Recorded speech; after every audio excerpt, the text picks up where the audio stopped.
রায়গঞ্জে এইমস প্রতিষ্ঠার দাবিকে সামনে রেখে শুক্রবার বিকেল 5:30টায় রায়গঞ্জ বাণিজ্য ভবনে রায়গঞ্জ এইমস ডিমান্ড ফোরামের তৃতীয় সভা অনুষ্ঠিত হয়। সভায় উত্তরবঙ্গের বিভিন্ন বণিক সংগঠন, শিক্ষা মহল ও স্বেচ্ছাসেবী সংগঠনের প্রতিনিধিরা উপস্থিত ছিলেন। ফোরামের সম্পাদক শান্তনু চক্রবর্তী জানান, মূলত 3টি জেলাকে কেন্দ্র করে এই কমিটি গঠন করা হয়েছে। এই কমিটির সঙ্গে যুক্ত রয়েছে Raiganj merchant association, federation of Islampur traders organization, Dakshin Dinajpur chamber of commerce এবং Malda merchant chamber of commerce and industry. এছাড়াও রায়গঞ্জ শহর ও জেলার বিভিন্ন শিক্ষা প্রতিষ্ঠান এবং স্বেচ্ছাসেবী সংগঠনের কর্মকর্তারা স্বতঃস্ফূর্তভাবে সভায় অংশগ্রহণ করেন। সভায় আগামী দিনে আন্দোলনকে আরও কিভাবে এগিয়ে নিয়ে যাওয়া যায় এবং জনসমর্থন বৃদ্ধির লক্ষ্যে কি ধরনের কর্মসূচি গ্রহণ করা যেতে পারে সেই বিষয়ে বিশিষ্টজনেরা বিস্তারিত মতামত ও প্রস্তাব তুলে ধরেন। শান্তনু চক্রবর্তী জানান, ইতিমধ্যে প্রায় 20,000 মানুষের গণস্বাক্ষর সংগ্রহ করে তা প্রধানমন্ত্রী ও রাজ্যের মুখ্যমন্ত্রীর দপ্তরে পাঠানো হয়েছে। পাশাপাশি আরও প্রায় 30,000 গণস্বাক্ষর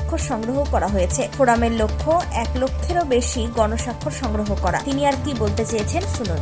নমস্কার, আমি শান্তনু চক্রবর্তী। আমি রায়গঞ্জ এইমস ডিমান্ড ফোরামের সম্পাদক। আজকে আপনারা মূলত জানেন যে আমাদের রায়গঞ্জ এইমস চাই, এই দাবিকে সামনে রেখে রায়গঞ্জের এইমস রায়গঞ্জেই চাই, এই দাবিটাকে সামনে রেখে আমরা একটা দাবিতে নেমেছি। আমাদের এই দাবি জন্য আমাদের রায়গঞ্জ এইমস ডিমান্ড ফোরাম বলে একটা সংগঠন তৈরি করা হয়েছে, যে সংগঠন 3টি জেলা, মূলত উত্তর দিনাজপুর, দক্ষিণ দিনাজপুর এবং মালদা, এই 3টি জেলা মিলিয়ে আমরা এই সংগঠনটাকে তৈরি করেছি।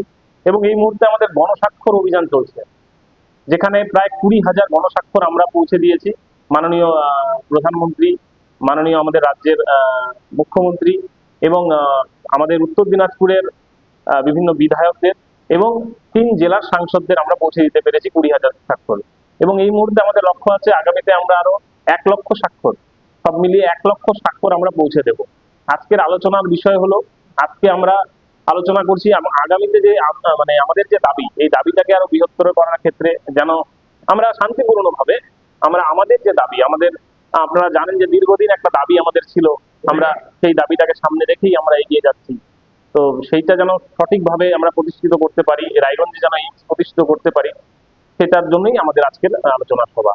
এবং আজকের আলোচনা সভায় আমাদের যে সংগঠন মার্চেন্ট, আমাদের Uttar Dinajpur Raiganj AIIMS demand forum, যে সমস্ত বাণিজ্যিক সংগঠনগুলো আমাদের সাথে সহযোগিতা করেছেন, এক কথায় সমস্ত মানুষ, সর্বস্তরের মানুষ সহযোগিতা করেছেন। এছাড়াও উত্তর দিনাজপুরের থেকে রায়গঞ্জ মার্চেন্ট অ্যাসোসিয়েশন বিশেষভাবে সহযোগিতায় করেছেন আমাদের সাথে। এবং আমরা পেয়েছি federation of Islampur trade organization Islampur থেকে, ওনারাও আমাদের পাশে রয়েছেন। এবং দক্ষিণ দিনাজপুর চেম্বার অফ কমার্স রয়েছেন আমাদের সাথে রয়েছেন Malda merchant chamber of commerce and industry. এই সমস্ত বাণিজ্যিক সংগঠনগুলো আমাদের সাথে রয়েছেন। এছাড়াও বিভিন্ন সামাজিক সংগঠন, ছাত্র যুব, বিভিন্ন স্কুল কলেজ থেকে শুরু করে সাংবাদিক মহল থেকে শুরু করে সমস্ত স্তরের মানুষ আমাদের সাথে রয়েছেন। তার কারণ এটা আমাদের এই 3 জেলার মানুষের কাছে একটা স্বপ্ন, আবেগ। আমরা দীর্ঘদিন ধরে এই স্বপ্নটাকে দেখে আসছি যে রায়গঞ্জের এইমস রায়গঞ্জেই চাই। আজকে আমরা এই দাবিটা সামনের দিকে আরো কিভাবে এগিয়ে নিয়ে যাওয়া যায়, এই জন্যই আজকের আলোচনা।